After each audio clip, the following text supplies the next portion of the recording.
고개 드시고요. 반갑습니다. 네.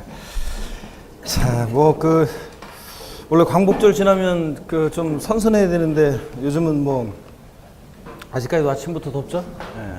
하여튼 여러분한테도 기억에 많이 남을 그런 올해인 것 같습니다. 2016년도 여러분들 지나고 나면 무더운 이때 됐다시 더웠을 때 공부하시고 그랬던 것들이 다 추억이 되리라 믿습니다. 234페이지죠, 여러분들? 234페이지. 지난 시간에 양도소득세 과세대상, 또 양도의 개념과 유형, 요거 보고 있는데, 자, 요약집을 봤기 때문에 양도소득세, 양도에 해당하는 거, 해당하지 않는 거, 문제 우리 계속 이어서 한번 풀어보겠습니다, 여기. 234페이지, 20번 문제부터 풀 차례죠? 네, 여기부터 한번 풀어보도록 하겠습니다. 20번 문제.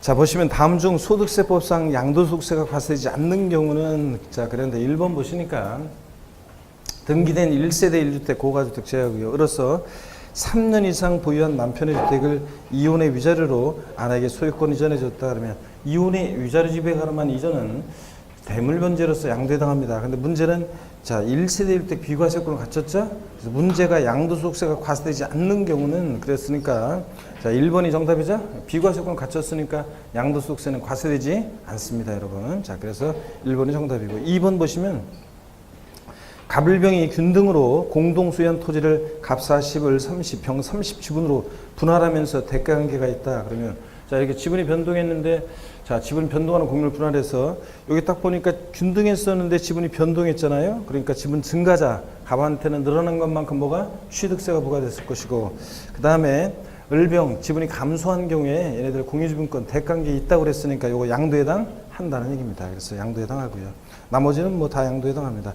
자, 3번 지문 같은 거, 이거 기출문제인데 20번 문제 자체가 이 3번 지문을 또 고른 사람들이 옛날에 있었어요. 이걸 저 오해하시는 분들인데 동등 가치로 대금 수수가 없이 상호 교환하는 경우 그러면 대금 수수가 없이 여기에 또 필 꽂혀가지고 그런 분들이 계시는데 자, 원래 교환 자체가 직접적인 대금 수수는 없잖아요. 대금, 돈 왔다 갔다 하는 건 없고 자신의 부동산을 상대방에게 이전하고 상대방 부동산 받고 이전하죠. 그래서 교환은 양도소득세, 양도에 해당합니다. 자, 근데 다만 대금 수수 없이 원래 없는 거예요. 자, 그래서 3번 요 교환, 거래 양당세 모두에게 양도세가 부과될 수 있다고 그랬습니다. 자, 양도에 해당하고요. 4번 양도담보된 자산이 채무 불이행 등의 사유로 변제 충당한 경우는 완전히 대가받고 넘어가는 거니까 양도에 해당합니다. 자, 그 다음에 부담보 증여 시 수증자가 증여자 채무를 인수했을 때 그 채무 인수액 상당액은 양도에 해당한다고 그랬습니다. 자, 그래서 1번이 과세되지 않는 경우입니다. 21번 문제도 한번 보시면 요약집 83에서 86페이지 참조고 21번 문제. 다음은 소득세법상 양도소득세가 과세되는 양도에 관한 설명 중 옳은 것은 그랬는데요. 1번 보시면 1번은 우리 지난 시간에 봤던 겁니다. 공유토지를 또 작년 지문에도 나왔었고 시험에 공유토지를 공유자 지분 변경 없이 2개 이상의 공유토지를 분할한 때는 양도를 보지 않지만 그 분할한 공유토지를 소유주별로 재분할한 경우 이를 양도로 본다. 틀렸어요, 여러분들? 지분의 변동이 없잖아요. 그래서 이거 이런 얘기라고 했습니다. 자, 보시면 공유토지 가불이 공유하고 있는 공유토지 공유토지를 공유자 지분 변경 없이 공유자 지분 변경 없이 2개 이상의 공유토지로 분할했죠. A토지와 B토지로. 자, A토지 부분도 가불이, B토지 부분도 가불이 공유하고 있는데 소유 지분별로 분할했다. 지분의 변동이 없잖아요. 그러니까 양도에 해당하지 않는다는 거 작년 시험에도 나왔었고요. 2번 지분 도시개발법에 의한 개발사업의 시행자가 도시개발법에 의해서 취득한 자, 보류지에 충당되는 경우 양도에 해당하지 않습니다. 정책 중립 목적으로. 자, 보류지의 충당, 환지 처분으로 지목 지분 변경. 근데 보류지를 매각하는 경우에는 양도에 해당합니다. 이건 완전히 대가 받고 넘어가는 거니까 양도에 해당하지 않는다니까 틀렸습니다. 보류지 매각은 양도에. 환지 받은 토지를 매각하거나 보류지를 매각하는 경우는 양도에 해당합니다. 그 다음에 3번 양도소득세 양도람은 매도 교환 법인에 대한 현물출자 등으로 그 자산이 유상으로 이전된 것으로서 소유권 이전을 위한 등기 등록을 과세 조건으로 한다 그런데 당연히 틀렸죠, 여러분들? 실질과세 현직상 양도세 등기 등록과 무관하게 과세되죠? 우리가 양도세 양도가 뭐냐 그러면 사실상 유상 이전, 사실상 이전만 하면 되는 거지 등기 등록과 무관합니다. 그래서 등기 이전 안 됐어도 잔금 받았을 때 양도한 것으로 본다. 기초이론 처음부터 우리가 배웠습니다. 자, 그 다음에 3번에서 틀렸고 4번 배우자 직김수계 간의 부동산 부담부 증여에 있어서 수증자가 인수한 증여자의 채무액 상당액은 증여세가 발생되므로 항상 양도로 보지 아니한다 그랬는데 틀렸어요 여러분들? 배우자 직김수 간의 양도는 원래 자 배우자 직김수 간의 양도는 남편이 부인한테 뭐 부담부 증여했을 때 알았어요 뭐 내가 알아서 갚을게 막 이런 거. 그 다음에 아버지가 아들한테 부담부 증여했는데 아들이 알았어요 아버지 군대 가기 전에 뭐 알바 뛰어서 갚을게 이런 것들 얘기해 드렸습니다. 자 수증자에게 채무가 인수되지 않은 것으로 추정해서 자 그래서 증여세가 원래 부과되지만 다만 대가관계에 있다는 것이 채무 인수한 실이 객관적으로 입증되면 양도로 보는 경우도 있다고 그랬습니다. 그래서 우리 흔히 신혼부부 자녀한테 집 사줄 때 그냥 집 사주는 것보다는 자 대출 끼고 전세 끼고 집을 사주면 훨씬 더 절세할 수 있다고 그랬죠. 자 그래서 이런 거 부담부 증여 배우자 또는 직김수 간의 부담부 증여 항상 양도로 보지 않는다 틀렸습니다. 그래서 항상 모두 이런 거 나오면 진짜 항상인지 모두인지 항상 확인해 봐야죠. 그리고 또 우리가 만뿐 하나에 나오면 진짜 만인지 뿐인지 하나인지 꼭 확인해 봐야죠. 이런 것들. 5번 지문 봅니다. 법정 요건을 갖춘 양도담보계약에서 소유권을 이전한 경우에는 이를 양도로 보지 않되 채무 불이행 등으로 변제 충당한 때는 이를 양도한 것으로 본다고 그랬습니다. 이건 나중에 대가 받고 넘어가니까 5번 정답이고 22번 문제는 옛날 기출문제인데 자 맨날 제가 설명드린 부담부 증여 5억짜리 토지 증여하는데 거기에 3억 원의 차입금 저당권이 설정돼 있을 때 자 수증자가 채무를 인수하기로 했을 때 증여자 수증자 내야 될 세부 관계를 말해봐라. 맨날 설명드린 얘기죠. 증여자한테는 뭐가 양도소득세, 수증자한테는 채무 인수액 그 상당액을 뺀 전체 증여상가액에서 채무 뺀 나머지 2억 부분에 대한 증여세. 맨날 이 말씀을 드린 거라 여러분 읽어보시고요. 23번 문제를 보시면 23번 문제 기출문제인데 요약지 85페이지 참조고 요약지 85페이지 참조. 요거 그 기출문제인데 부담부 증여 시 양도차익 계산하는 건데 시험에 뭐 한번 나왔기 때문에 또 안 나옵니다. 다만 여러분들이 그 의미만 한번 알고 가시면 되는데 자 부담부 증여 시 양도차익 계산할 때 요약지 85페이지에 나와 있어요. 보면 여기 보세요. 부담부 증여 시 양도차익 계산할 때 양도가액은 어떻게 구하냐면 양도가액은 자, 요거 양도 당시 재산가액, 양도 당시의 재산가액, 그 양도 당시 재산가액에다가 양도 당시 재산가액에다가 곱하기 증여받은 재산가액분의 자 채무 인수액 상당액을 이렇게 곱해서 구해요. 자, 취득가액은 어떻게 구하느냐? 부담부 증여 시 양도소득세, 양도차익 계산할 때 취득가액은 취득 당시 재산가액에다가 곱하기 이거 똑같습니다. 증여받은 재산가액, 증여재산가액분의 채무 인수액을 곱해서 구해요. 채무액을. 자, 이거 똑같은데 자, 뭐 그러면 문제를 보겠습니다. 23번 문제. 고자갑이 2016년도 아래에 국내 소재 상업용 건물을 특수관계인이 아닌 고자 을에게 부담부 증여하고 을이 갑에 해당 피담보 채무를 인수한 경우에 양도차익 계산 시 상업용 건물의 취득가액은 얼마인가 그랬습니다. 취득 당시 실지거래가액 8천만 원이고요. 취득 당시 자 기준시가가 5천만 원, 증여일 현재 상속증여세법에 따른 평가액이 5억 원. 자 상업용 건물의 금융회사로부터 차입금 1억 원이 있고 채권채가 1억 2천만 원의 근저당권이 설정되어 있습니다. 양도가액은 양도 당시 상속증여세법에 따른 평가액 기준으로 계산한다 이렇게 되는데 자 부담부 증여 했고요. 수증자가 채무를 인수하기로 자 했다는 얘기죠. 그랬을 때 양도차익 계산할 때 이 문제에서는 지금 취득가액은 얼마냐고 물었고 있습니다. 그러면 취득 당시 재산가액 얼마냐 그러면 취득 당시 재산가액이 취득 당시에 실거래가액이 8천 기준시가 5천인데 당연히 실거래가를 적용해야죠. 우리 자 그래서 취득 당시 실거래가액이 얼마냐 8천만 원 곱하기 자 증여 당시 재산가액은 얼마냐면 증여재산가액 여기 증여 당시 증여를 이제 상속증여세법 규정에서 평가한 가액 5억 원이라고 되어 있죠. 5억 원. 그 다음에 채무액은 얼마냐 그러면 자 차입금이 1억 원이죠. 예, 채권 취득액 1억 5천으로 1억 2천만 원으로 되어 있지만 그 차입금 1억이니까 채무액은 1억입니다. 자 그러면 8천에다가 자 5분의 1 8천에 5분의 1은 8천만 원에 5분의 1은 얼마예요? 8천만 원에 5분의 1은 얼마입니까? 이거 자 나누니까 이거 1,600만 원이죠. 1,600만 원 이런 식으로 해서 여러분들 구합니다. 자 그래서 이렇게 해서 취득가액을 구하는데 여러분 여기 보세요. 그럼 양도가액은 어떻게 구하냐면 양도가액은 양도 당시 재산가액 이거 누구 입장에서 보냐는 건데 증여자 입장에서 봤을 때는 자, 양도소득세, 증여자에게 양도세 부과될 때 그때 증여자 입장에서 보면 이 양도 당시 즉 재산가액은 5억이에요. 증여받은 재산 5억이에요. 똑같아요. 이게 논리적으로 항상 갖게 돼 있어요. 누구 입장에서 보느냐는 건데 증여자 입장에서 보면 5억이고 양도 당시 재산가액이고 수증자 입장에서 보면 증여자 당시 재산가액이고 이게 항상 갖게 돼 있어요. 그래서 양도가액은 항상 뭐가 되냐면 채무인수액 상당액이 돼요. 그래서 부담부 증여 시 양도책 계산할 때 양도가액은 항상 채무인수액 상당액이 됩니다. 얼마요? 1억 원. 자, 그리고 취득가액은 취득당시장가액 곱하기 증여상가액 분의 채무인수액 이렇게 해서 구합니다. 이렇게 해서 양도책을 구하는 거예요. 한번 그냥 눈으로 봅니다. 또 뭐 계산 문제는 안 나올 거니까. 자, 나머지 내용들 여러분들이 보시면서 넘어갑니다. 자, 어디로 가시냐면 문제 26번 문제 봅니다. 별 표시하시고요. 26번 문제 별 표시하시고 요약집 83에서 역시 86페이지에 참조고요. 26번 별 표시하시고 소득세법상 고자 양도소득세 과세 대상에 대한 설명이 다 틀린 거 그랬습니다. 1번에 사업용 고정자산인 토지와 함께 영업권을 양도함으로 발생한 소득은 양도세 대상이다 그런데 그렇죠 여러분들? 항상 영업권은 사업용 고정자산과 함께 양도될 때 대상이 되고 2번 파산 선고에 의한 청분으로 발생한 소득은 양도세 비과세죠? 3번 토지 이용상 불합리한 지상 경계를 합리적으로 바꾸기 위해서 법률에 따라 토지를 분할하여 교환하는 경우 분할된 토지 전체 면적이 분할 전 전체 토지 면적 몇 프로요? 20% 초과하지 아니한 경우에 양도를 보지 아니한다. 그죠? 지적 경계선 변경을 위한 토지 교환은 양도에 해당하지 않고 4번 도시개발법이나 그 밖의 법률에 따른 환지 처분으로 지목 지번이 변경되는 경우에 환지 처분 시 교부받은 토지 면적이 감소되어 관련 법령에 따른 청산금을 수령하는 경우에 양도를 보지 아니한다는데 이게 틀렸습니다. 여러분 보시겠습니다. 요건 예전에 제 요약집에 있다가 지금은 빼버린 내용인데 한번 보세요. 어떤 내용인지 한번 봅니다.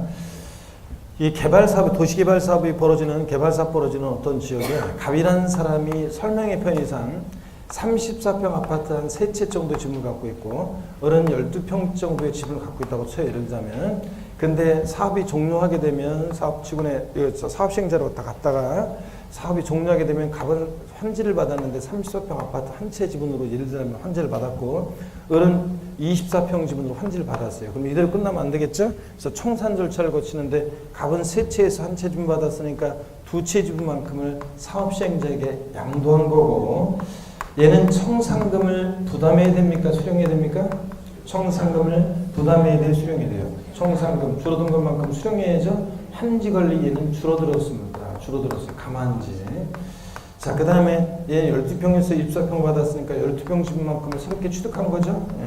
자, 그 다음에 얘는 청산금을 얘는 부담해야 돼요? 수령해야 돼요? 늘어난 것만큼 부담해야죠? 그래서 재개발 지역의 서민들 청산금 부담 때문에 잘 못 들어가잖아요. 그 다음에 환지 권리 늘어났습니다. 증환지.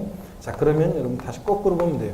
환지 권리가 늘어난 증환지는 늘어난 것만큼 청산금 부담하고 부담액에 대해서 뭐가 부과된다? 취득세 부과되고 환지 권리 줄어든 가만지는 줄어든 것만큼 청산금 수령하고 수령액에 대해서 뭐가 부과된다? 양도소득세 부과됩니다. 여러분 이해되십니까 여러분? 이 그림 세 채 지분에서 한 채 지분 맞는 거 이 그림만 떠올리시면 됩니다. 그래서 여기 봅니다. 자, 환지 처분으로 이렇게 교부받은 토지 면적이 감소돼서 자, 관련 법령에 있던 청산금 수령했다 그러면 가만지의 경우 청산금 수령에 대해서는 뭐가 부과된다? 양도소득세. 자, 이렇게 해서 여러분들 거꾸로 이 그림을 항상 떠올리시면 됩니다.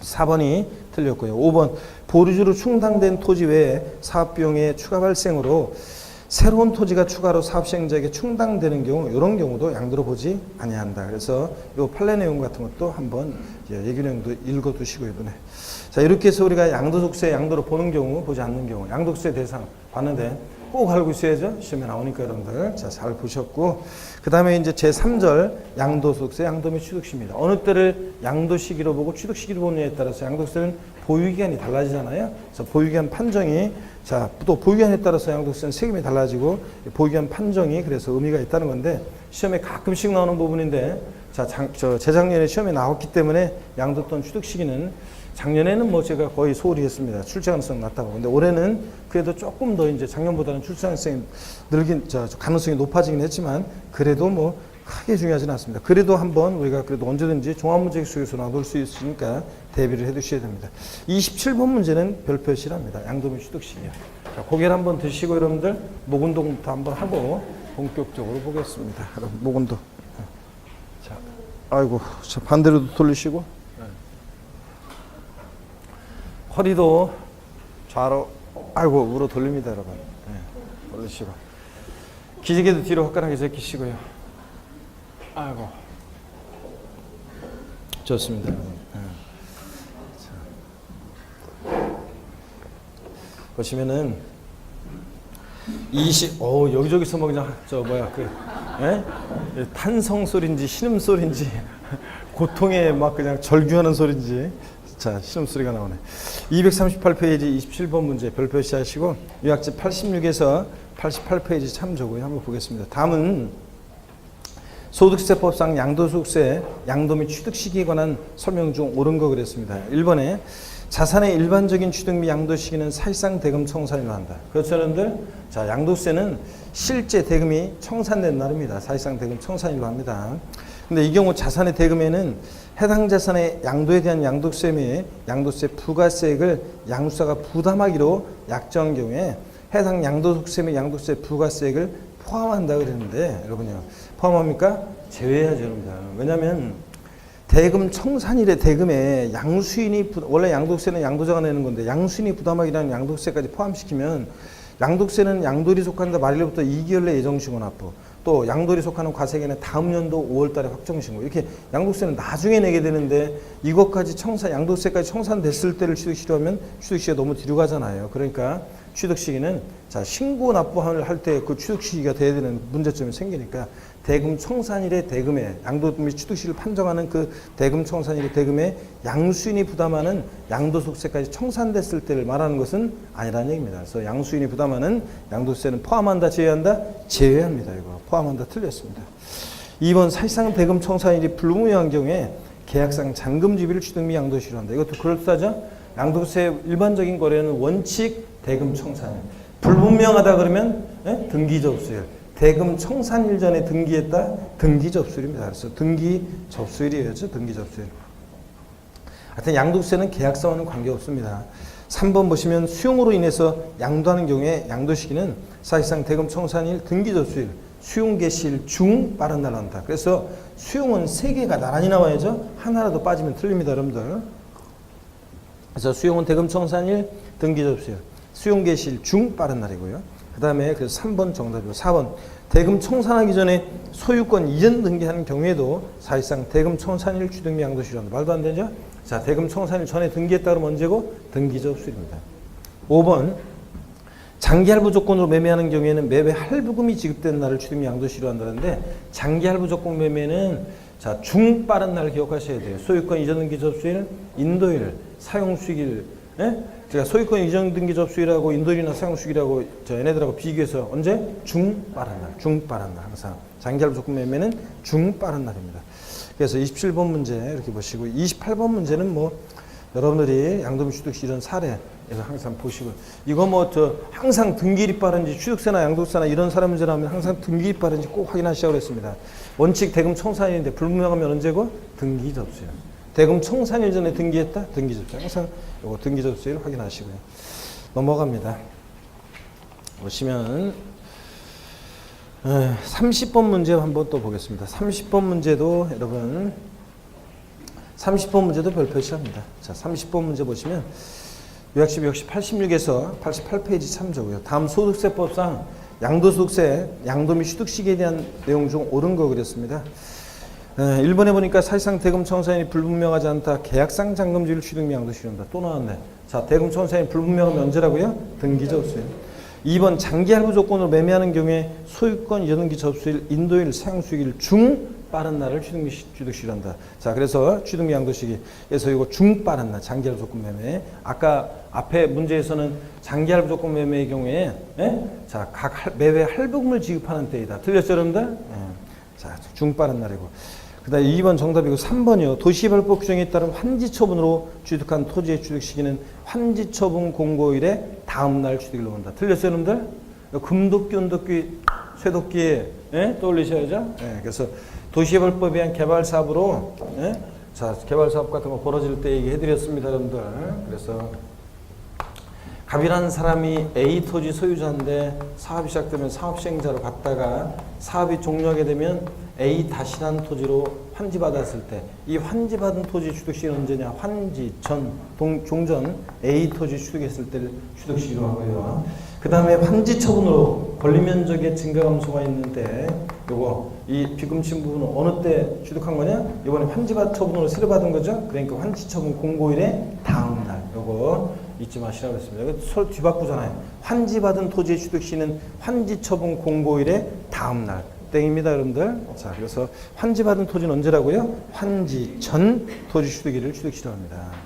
환처분 공고일의 다음 날은 환처분으로 권리면적 증가 감소가 있는 토지가 그렇죠? 이게 환처분으로 새로 받은 거니까 환처분 공고일의 다음 날 되는 거고요. 아시겠습니까, 여러분? 예, 그래서 금도끼, 은도끼, 쇠도끼 얘기했잖아요. 나무꾼과 산신령 얘기. 나무꾼이 산에서 나무마다가 도끼자리 오면서 풍경파에서 울고 있는데 산신령님 나와가지고 금도끼 들고 나오고 은도끼 또 들고 나와서 보여주면서 네 거냐고 그래서 아니라고 그랬더니 자 진작 들고 나오지 쇠도끼 들고 나와가지고 아니 그렇잖아요. 요즘 같은 바쁜 시대 요즘 같으면 바쁜 시대 나무꾼이 바쁜데 쇠도끼 나중에 꼭 들고 나와가지고 꼭 애초에 줄 거면 다 주워버리던가 그래서 쇠도끼 나중에 들고 나와가지고 네 도끼냐 그래서 맞다고 그랬더니 그냥 정직하다고 싹 다 주고 그래서 이 쇠도끼 갖고 있다가 다른 나무꾼이 안 하려고 쇠도끼 팔 때 보유기간 양도일임을 파는 날 취득일은 산신님한테 물에 풍덩 빠졌다가 돌려받았을 때를 취득시로 할 것이냐 아니면 옛날에 대장간에서 구입했을 때를 취득시로 할 것이냐 얘기 드렸잖아요. 어느 때 취득시로 해야 돼요? 옛날에 대장간에서 구입했을 때를 취득시로 해야지. 이번에 물에 풍덩 빠졌다가 좀 돌려받을 때 도끼 좀 찌그러지고 이끼 묻었다 할지라도 도끼의 동일성의 변동이 없다 그랬잖아요. 그래서 환지 처분을 취득한 토지의 취득시기는 환지 전 종전 토지 취득일을 취득시로 한다. 그래서 환지받은 토지 A에서 A 다시 요 환지받은 토지는 토지의 지목, 환지받으면서 지목이나 지번이 변경됐다 할지라도 토지 동일성의 변동이 없다고 본다고 그랬습니다. 그래서 환지받은 토지는 환지 전 토지 취득시로 하고 환처분은 권리면적 증가하면서 금도끼, 은도끼 같은 거 갖고 있다 팔 때 이번에 산신령한테 새로 받은 거니까 환처분을 환처분으로 권리면적보다 증가하면서 된 토지는 어느 때를 취득시로 한다? 환지처분 공고일의 다음 날 빼면 틀려요. 항상 취득세도 그렇고 소유권 이전 고시일 이런 거 나오고 환지처분 공고일 나올 때는 항상 다음 날 요거. 자, 그래서 3번 틀렸고 4번 민법 245조 1항 자, 우리 점유 시효 취득한 부동산 취득 시기요. 자, 이거 어느 때를 취득시로 하냐? 등기일 아닙니다. 어느 때라고 했습니까? 점유 개시일로 소급한다고 그랬습니다. 자, 88 올림픽 얘기 드리고 그랬었잖아요. 1988년도 88 올림픽 때 내가 태어났냐 안 태어났냐 제가 물어보기도 하고 그랬었습니다. 1988년 88 올림픽 열릴 때 평원 공연하게 수의사로 타인의 부동산을 20년간 점유한 자가 자, 나중에 시험 완료하고 등기까지 접수했을 때 어느 때를 취득시로 할 것이냐? 그러면 어느 때다? 점유 개시로 소급한다고 그랬습니다. 20년 전. 그랬죠? 자, 이거 여러분들 또 딴 짓 하고 있어. 지금 딴 생각하시고 계시고 또 이거 보세요. 자, 20년 전에 1988년도에 88 올림픽 열릴 때 지금 리우 올림픽이 열리고 있는데 거의 올해는 보니까 흥행이 안 된다며요? 올림픽? 네, 그래서 뭐 사람들이 새벽에 하니까 경기 볼 시간도 별로 없고 또 그래서 또 약간 또 관심도 사람들이 좀 적어진 것 같아요. 그래가지고 올림픽에 대한. 그래가지고 보니까 방송국마다 다 비싸게 주고 사가지고 그죠? 그래가지고 광고 안 팔려가지고 그러니까 손해가 많이 난다는 거예요. 1988년 자 9월달 88 올림픽 열릴 때 평온하게 소유사로 점유 개시했고 타인의 부동산 20년의 시효가 만료했고 20년의 시효가 만료했고 그 다음에 자 등기를 접수했다. 그럴 때 이거 해드렸잖아요, 여러분들. 등기를 접수했습니다. 이때 그랬을 때 어느 때를 취득시기로 하느냐 그러면 민법에서는 평공인하게 소유사로 20년간 타인의 부동산 점유한자는 등기함으로 소유권 취득한다고 되어 있지만 민법은 성립요건주의라 그런 거고 우리 세법은 실질과세원칙이 정되니까 등기 접수일도 아니고 시험 만료일도 아니고 어느 때부터 사용수익 시작했냐는 건데 이때부터 사용수익 시작했으니까 점유개시일로 소급해 한다고 그랬습니다. 점유 시효 취득한 부동산의 취득시는 언제다? 점유개시일.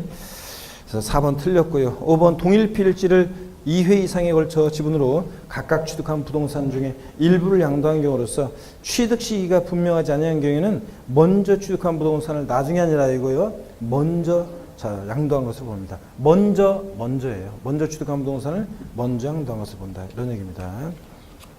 자, 넘어갑니다, 여러분. 자, 33번 문제 한번 보겠습니다. 33번 문제 한번 보겠습니다. 33번 문제도 역시 요약집 86에서 88페이지 참 좋고 33번 문제.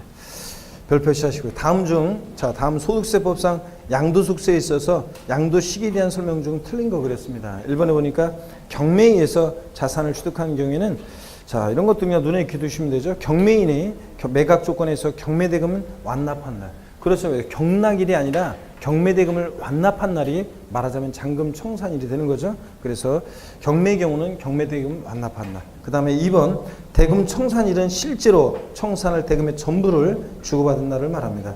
다만 양수인이 부담하기로 한 양도세나 부가세액은 이 대금 청산일의 대금에 포함한다, 제외한다? 제외하고. 그 다음에 3번 대금을 어음으로 받은 경우에 어음은 받은 날이 아니라 실제로 어음이 결제된 날이 대금 청산이 됩니다. 그렇습니다.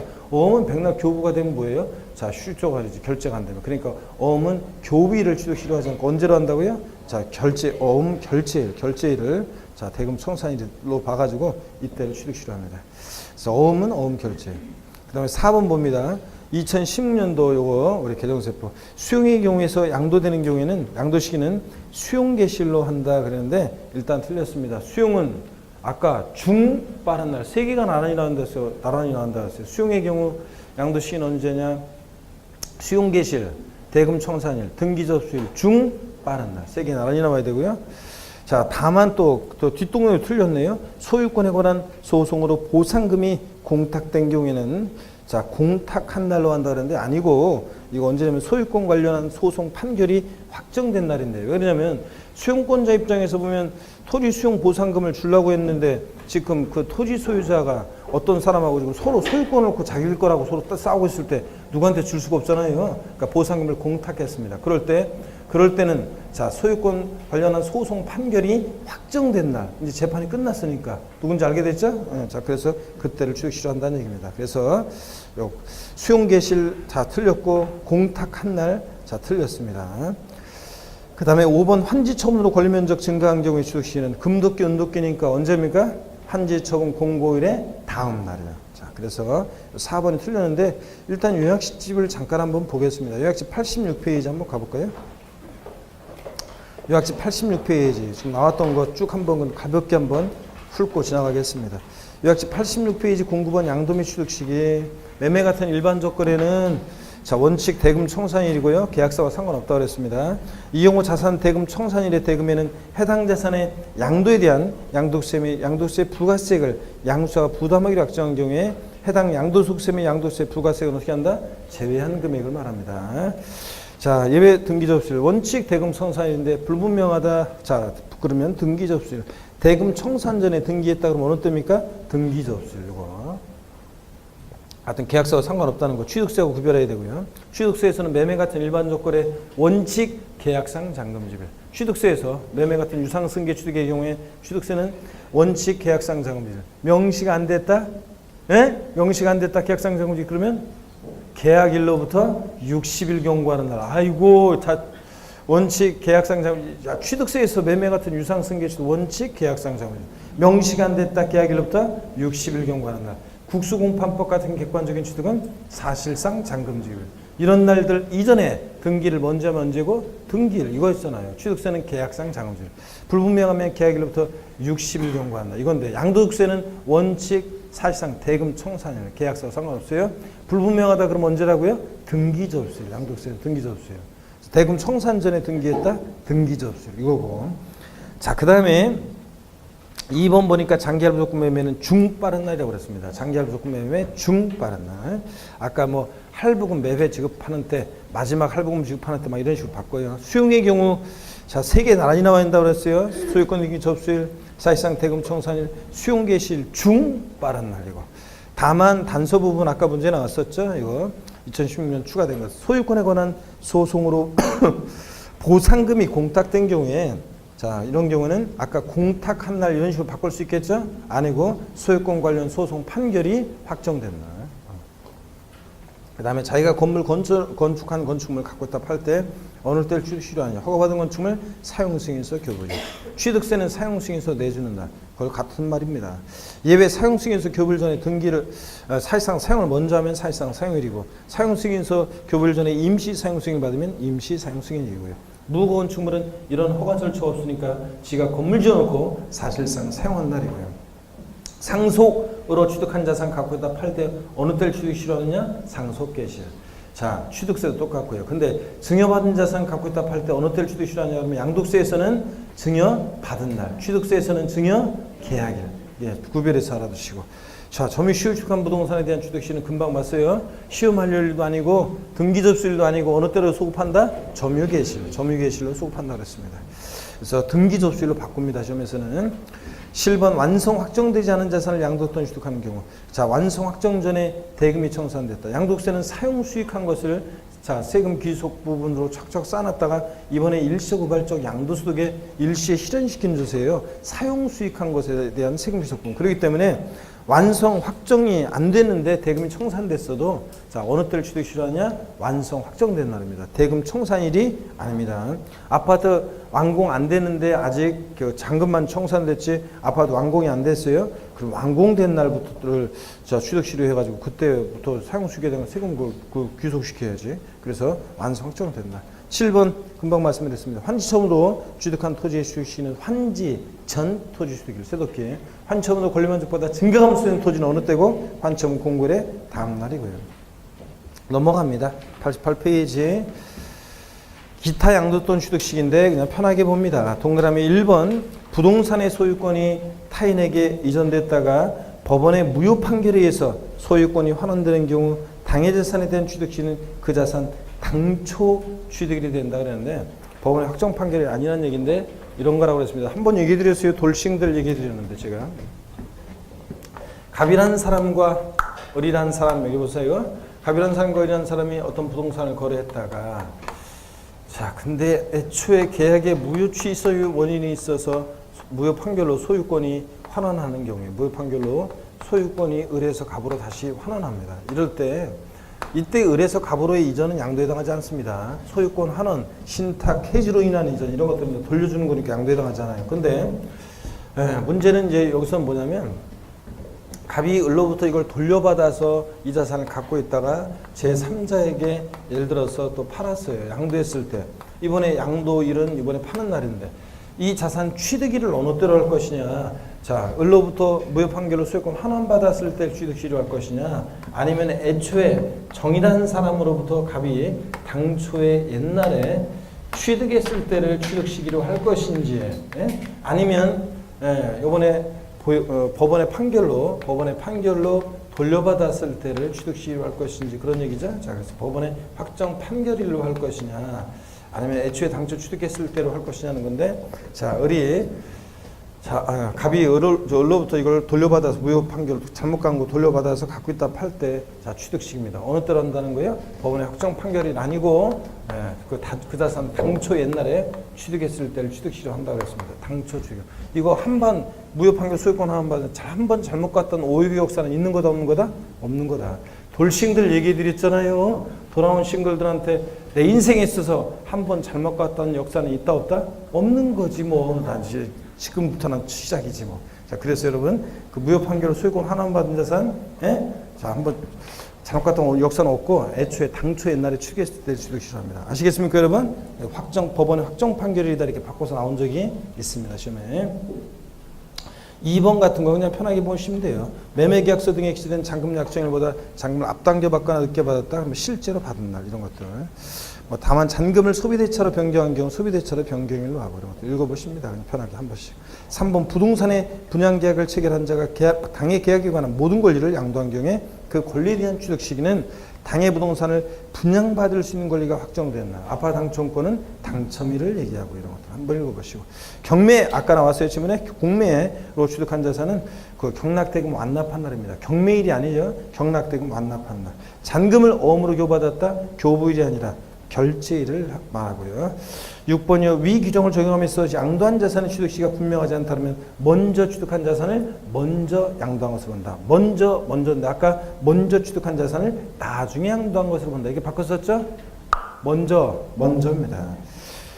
자, 취득시기 의제는 그냥 참고적으로 봅니다. 부동산 같은 거 1984년 12월 31일 이전에 취득한 토지건물 부동산 등 이런 애들은 1985년 1월 1일 날 취득한 것으로 의제 봅니다. 보기간에. 그래서 1979년에 취득했던 83년에 취득했던 애들은 전부 다 1985년 1월 1일 날 취득한 것으로 의제 봅니다, 여러분. 그때부터 보기간을 시작합니다. 취득 시기가 너무 오래되고 그러면 이제 여러 가지 곤란한 문제점이 생겨서 그렇습니다. 자, 그 다음에 그래서 문제는 이렇게 해서 양도 및 취득 시기 요 정도 여러분이 뭐 풀어보시면 뭐 되겠고요. 수용의 경우에 하여튼 중빠른 날이었고 아까 보상금이 공탁된 경우는 공탁한 날이 아니라는 거 이런 것들을 좀 주의해서 보시면 되겠습니다. 33번 그래서 받고 그 다음에 넘어가시면 뭐 35번 문제가 이제 그 기출됐던 재작년에 35번 문제가 기출 문제입니다. 35번 문제 기출 문제고 그래서 35번 문제 기출문제 소득세법상 양도책 계산 시 취득 및 양도시효 틀린 거 뭐 1번 대금 청산한 날이 분명하지 않다 그러면 언제예요? 등기부 등록부 명부 등에 기재된 등기 등록 접수일 명의예설. 그래서 하여튼 대금 청산 우리 부동산세법이니까 대금 청산이 불분명하다 등기 접수일 기억하시면 되고 증여에서 취득한 자산은 갖고 있다 팔 때 어느 때를 취득하느냐? 증여 받은 날. 3번 공익사업을 위한 토지 등의 취득 및 보상하는 법률에 따라 공익사업을 위해서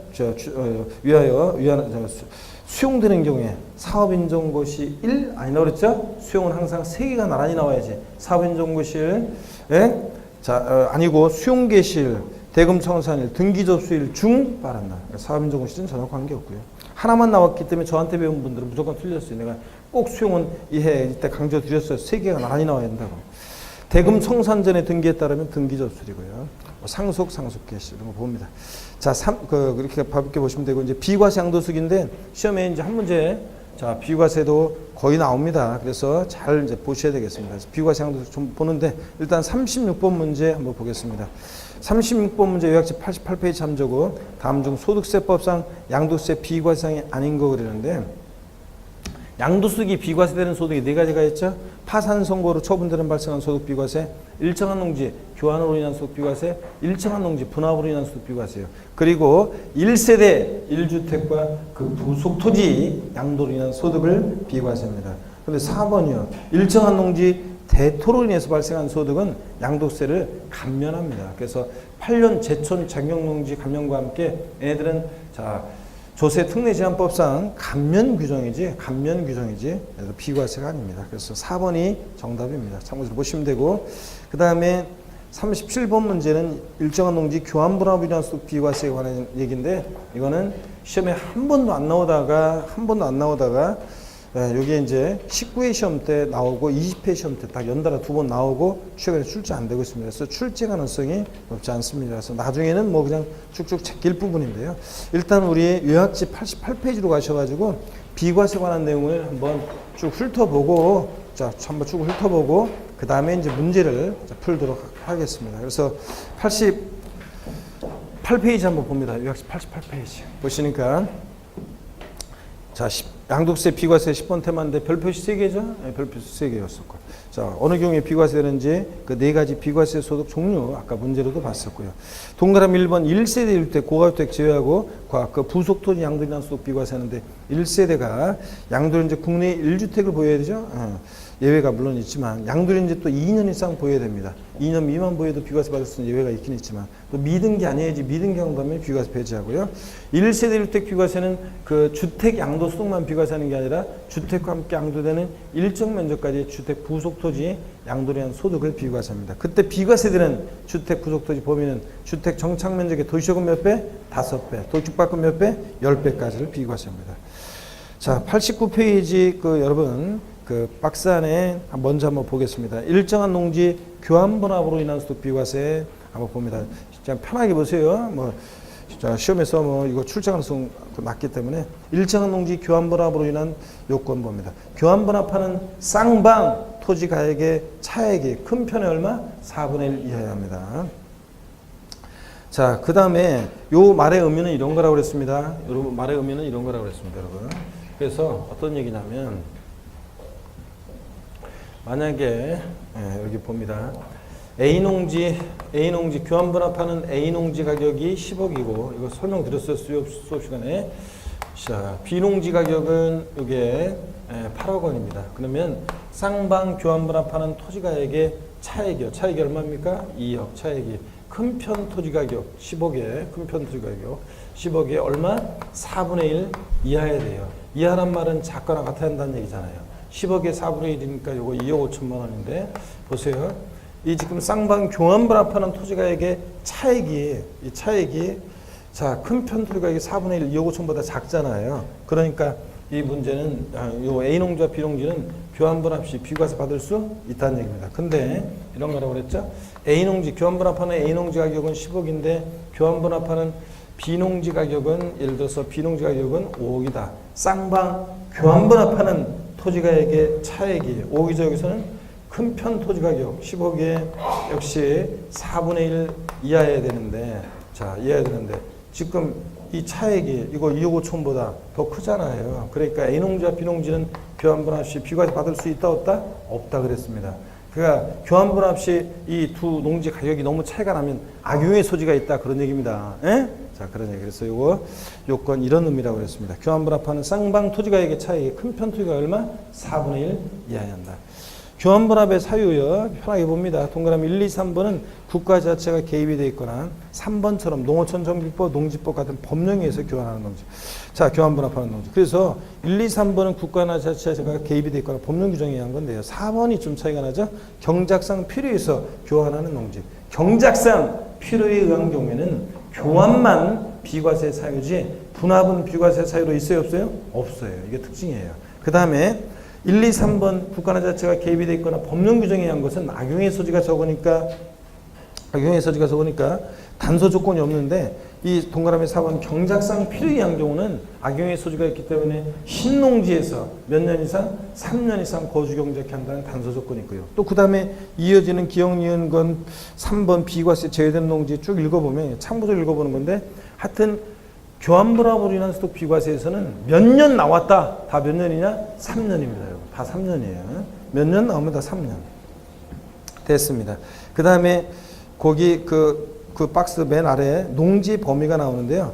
우리가 일정한 농지 교환분합 양도세 비과세나 감면 대상이 되는 농지 범위는 농지란 전답으로서 지적공부상 지목에 관계없이 실제로 경작에 상드는 토지라며 농지 경작에 직접 필요한 농막, 퇴비사, 양수장, 지소, 농도, 수로 이런 것도 포함한다. 이렇게 한번 읽어보시고요. 자, 그 다음에 여러분, 그 다음에 문제 잠깐 한번 그러면 보시면요. 그 245페이지 잠깐 한번 보세요. 245페이지. 이제 우리가 1세대 비과세를 중심으로 한 비과세 자세한 것은 좀 이따 이제 보기로 하고요. 그 37번 문제 245페이지 잠깐 보시면 이게 이제 기출이 됐던 건데 또 안 나와요. 자, 한번 참고적으로 한번 봅니다. 법령 규정에 있어 경작상 필요에 의해서 갑소유 A농지 10억 원입니다. 자, 을 소유의 B농지, 자, 가액 Y1 미정입니다.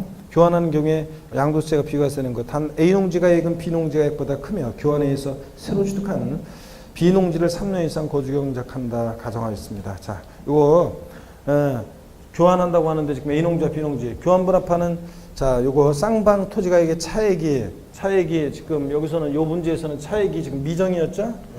차액이 큰 편 토지 가격에서 이거 저액 토지 가액, 낮은 가액 토지 가격을 뺐어야 되는데 이건 Y1 미정이잖아요. 이 차액이 큰 편 토지 가격 10억에 얼마? 4분의 1 이하여야 되죠? 교환분합 비과세 받으려면. 그래서 요 10억에 4분의 1이 얼마고? 2억 5천이고. 그래서 요 식이 이렇게 돼 있는 거 딱 어떤 거예요? 1번이잖아요. 그죠, 여러분들? 고액 토지 가격, 저액 토지 가격, 쌍방 토지 가격의 차액이 큰 편 토지 가격에 10억에 4분의 1 이하, 그러니까 2억 5천만 원보다 작거나 같아야 되잖아요. 이렇게 식이 되어 있는 게 1번밖에 없죠? 자, 그런 얘기고. 38번 문제도 그 다음에 이렇게 나왔었는데 편하게 봅니다. 89페이지, 요약집 89페이지 역시 참조고, 소득세법상 농지 교환으로 인한 양도세 관련해서 가로 안에 들어갈 내용으로 옳은 것이었는데, 경작상 필요에 의해서 농지를 교환하는 경우에 교환에 의해서 새로 취득한 농지를 자, 하여튼 몇 년 나오면 다 몇 년이라고요? 3년입니다. 일정한 농지 교환불허하면서 소급기관세는 다 3년. 3년 이상 농지 소재지에 거주하면서 경작하는 경우, 새로운 농지 취득 후 3년 이내 법령에 따라 수용되는 경우에 포함해서요. 하여튼 교환하는 쌍방 토지가액의 차익이 큰 편의 얼마? 4분의 1 이하여야 한다. 이렇게 요 내용입니다. 4번 정답입니다. 하여튼 일정한 농지 교환불허하면서 소급기관세에서는 몇 년 나왔다? 다 3년입니다. 그리고 이제 요 39번 문제부터 우리가 잠깐 쉬었다가 본격적으로 이제 39번 문제부터 1세대 귀가세를 보도록 하겠습니다.